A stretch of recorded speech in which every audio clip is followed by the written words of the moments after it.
तो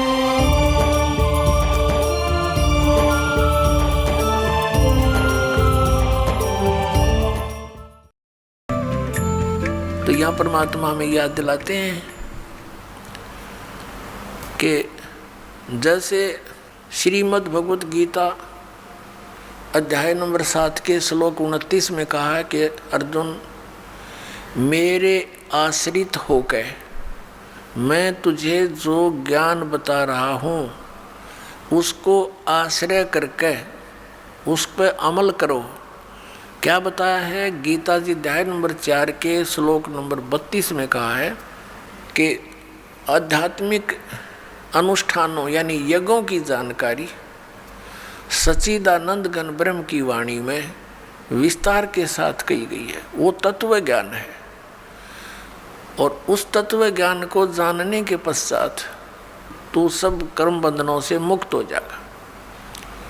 चौथे अध्याय के 34वें श्लोक में श्रीमद् भगवत गीता में कहा है कि अर्जुन, उस तत्व ज्ञान को जो सच्चिदानंद घन ब्रह्म ने स्वयं आकर अपने मुख कमल से बोला है, वो कबीर वाणी है, वो कबीर वाणी है, वो सच्चिदानंद घन ब्रह्म की वाणी है, वो तत्व ज्ञान है। उस तत्व ज्ञान को तू तत्वदर्शी संतों के पास जाकर समझ।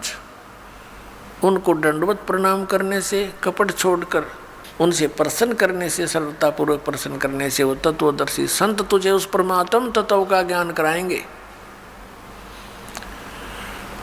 यानी गीता ज्ञान दाता से अन्य कोई परम शक्ति है जो पूर्ण मोक्षदायक है, जिसकी शरण में जाने के बाद फिर संसार में लौटकर कभी नहीं आते, पूर्ण मोक्ष होता है।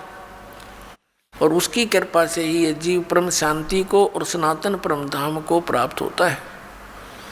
अपने विषय में गीता ज्ञानदाता कहता है कि अर्जुन, चौथे अध्याय के 5 और 9 में, दूसरे अध्याय के 12 श्लोक में गीता जी में, गीता अध्याय नंबर 10 के श्लोक नंबर 2 में कहता है, अर्जुन तेरे और मेरे बहुत जन्म हो चुके हैं, तू नहीं जानता, मैं जानता हूँ। तो इसे सिद्ध गीता ज्ञानदाता भी नाशवान है, इसकी भी जन्म मृत्यु होती है। गीता ज्ञानदाता कौन है? श्री कृष्ण में ये ब्रह्म बोल रहा है। अब ब्रह्म की पूजा करने से भी वो स्थान प्राप्त नहीं हो सकता जहाँ जाने के बाद साधक फिर लौटकर संसार में कभी नहीं आते, जो गीता जी अध्याय नंबर 15 के श्लोक नंबर 4 में कहा है।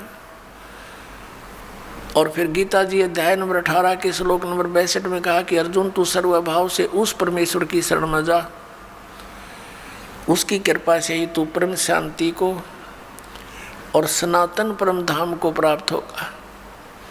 तो इससे सिद्ध हो गया कि उस गीता ज्ञानदाता से अन्य कोई परमेश्वर है जिसकी कृपा से वो सारा ये जन्म मृत्यु का ये झंझट, ये रोग, ये कति कटेगा और उसी से परम शांति होगी। अपने विषय में गीता ज्ञानदाता 8वें अध्याय के 5 और 7 श्लोक में कहता है कि तू युद्ध भी कर, मेरी भक्ति भी कर, यानी मेरी शरण में रहेगा, युद्ध तो करना पड़ेगा तुझे।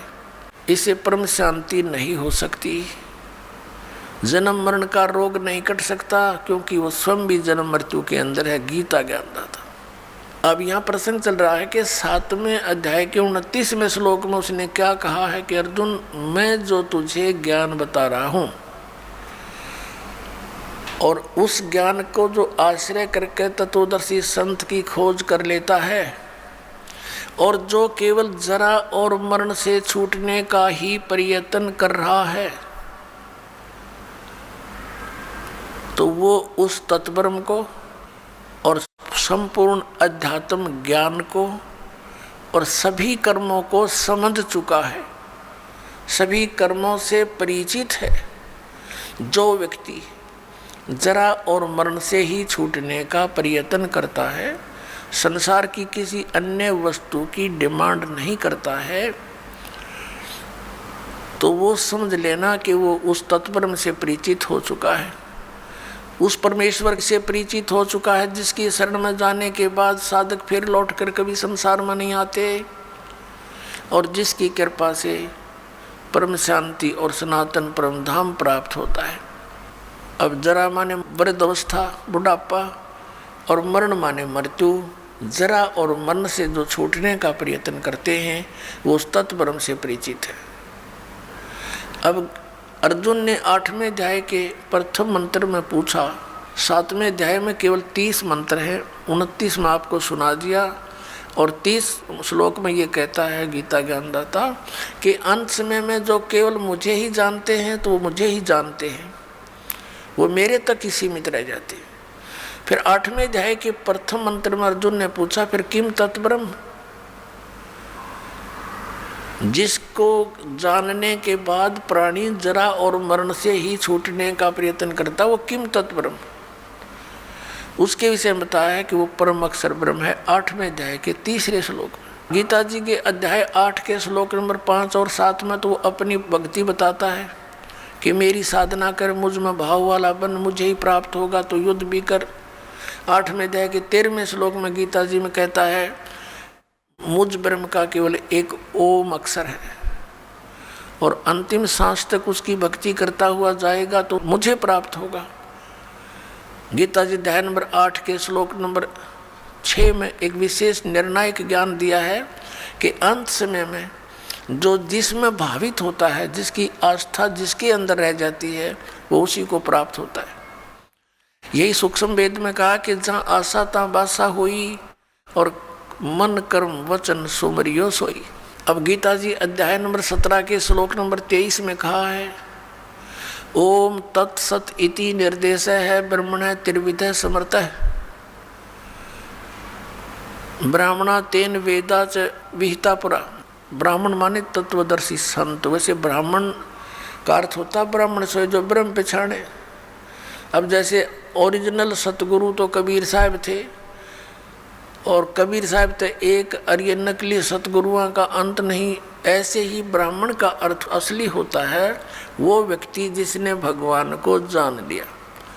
बाकी ठीक है, छोटी मोटी को अन्य क्रियाओं से भी ब्राह्मण की पदवी कोई पा रहा है तो वो अलग ब्राह्मण है। कि ओम तत्सत इति निर्देश है ब्रह्मण, ब्रह्मण माने सच्चिदानंद घन ब्रह्म, यानी पूर्ण परमात्मा परम अक्षर ब्रह्म के पाने की, उसके सिमरण की इस 3 नाम का निर्देश है। ओम तत्सत इति निर्देश है। निर्देश माने फाइनल फैसला, डायरेक्शन। डायरेक्शन का अर्थ है अन्य बिल्कुल नहीं, केवल वही, नथिंग एल्स। ये 17वें अध्याय के 23वें श्लोक में ओम तत्सत इति, बस यही निर्देश, फाइनल ऑर्डर। और ब्रह्मण सच्चिदानंद घन ब्रह्म के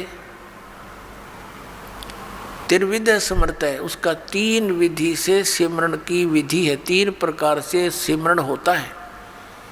और जिन पुण्यात्माओं को इस दास से ये तीनों मंत्र प्राप्त हैं उनको पता है कि इनकी सिमरण की विधि 3 प्रकार से कैसे है।